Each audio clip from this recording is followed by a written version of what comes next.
Mengerikan, tentara wanita Israel mental ditembak tanknya sendiri.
Sebuah video membuat geger saat seorang wanita tentara Israel ditembak tank tempurnya sendiri. Tindakan ini dikecam keras militer Zionis karena telah membahayakan nyawa personelnya.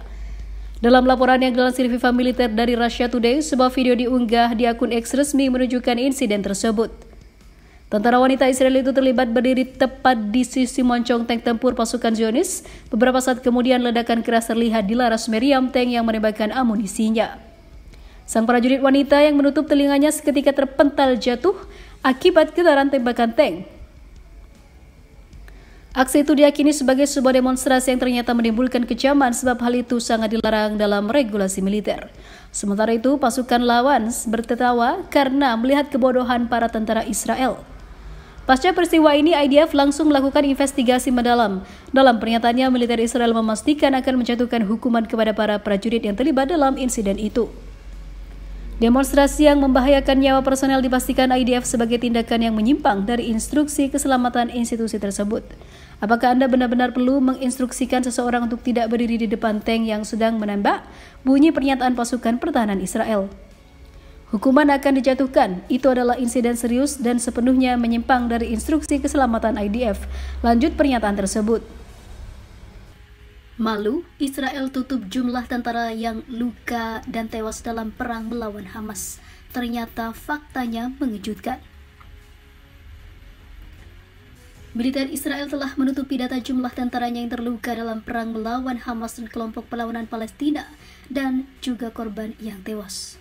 Surat kabar Haaretz mengungkapkan temuan mengejutkan di mana jumlah tentara Zionis yang terluka dan tewas mencapai ribuan, jauh lebih tinggi dari yang diumumkan militer secara resmi.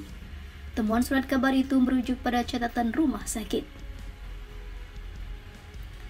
Surat kabar tersebut mencatat bahwa militer Israel menerbitkan jumlah tentaranya yang terluka kemarin untuk pertama kalinya sejak pecah perang.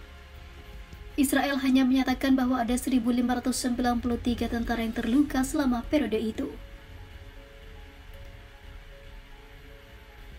Militer mencatat 255 tentara mengalami luka berat dan 446 luka sedang dan 892 lainnya luka ringan. Namun setelah surat kabar tersebut melakukan pemeriksaan terhadap rumah sakit tempat tentara yang terluka dirawat dan juga tewas, kesenjangan yang cukup besar dan tidak dapat dijelaskan antara data yang dilaporkan oleh militer dan data dari rumah sakit. Surat kabar tersebut mencatat bahwa data rumah sakit menunjukkan jumlah tentara yang terluka dan tewas 2 kali lipat lebih banyak dibandingkan jumlah yang diumumkan militer. Haaretz juga menambahkan sekitar 1.000 tentara lainnya dirawat di pusat medis Soroka di Be'er Sheva di rumah sakit yang lain. Ini adalah daftar parsial karena data tersebut tidak termasuk tentara yang saat ini sedang berada di bangsal rehabilitasi yang telah dihitung sebagai korban luka saat tiba di bangsal darurat dan juga bangsal rawat inap. Bahkan dengan mempertimbangkan berbagai kesenjangan notasi dan pelaporan yang mungkin terjadi di bidang rumah sakit, kesenjangan yang besar antara angka-angka yang ada di tentara yang ada di rumah sakit. Kesenjangan pelaporan mencakup duplikasi pencatatan korban luka yang dipindahkan dari satu rumah sakit ke rumah sakit yang lain. Ada kemungkinan juga bahwa setidaknya beberapa rumah sakit menerima tentara yang memerlukan perawatan medis yang tidak ada hubungannya dengan perang. Surat kabar tersebut menekankan bahwa sejak tanggal 7 Oktober, Warga sipil terluka dirawat di rumah sakit di berbagai tempat atau klinik yang berada di sana. Terlepas dari upaya militer Israel menutupi data kerugian yang diderita, Perdana Menteri Israel Benjamin Netanyahu tetap mengklaim Hamas menderita. Perang masih berlangsung setiap hari. Ini adalah awal dari berakhirnya Hamas, kata Netanyahu. Namun pada kenyataannya, Netanyahu telah membiarkan militernya kalah dan menurunkan tentara wanita untuk berperang melawan Hamas. Sebelumnya Netanyahu dikabarkan berkali-kali bersumpah untuk melenyapkan Hamas sejak perang dimulai.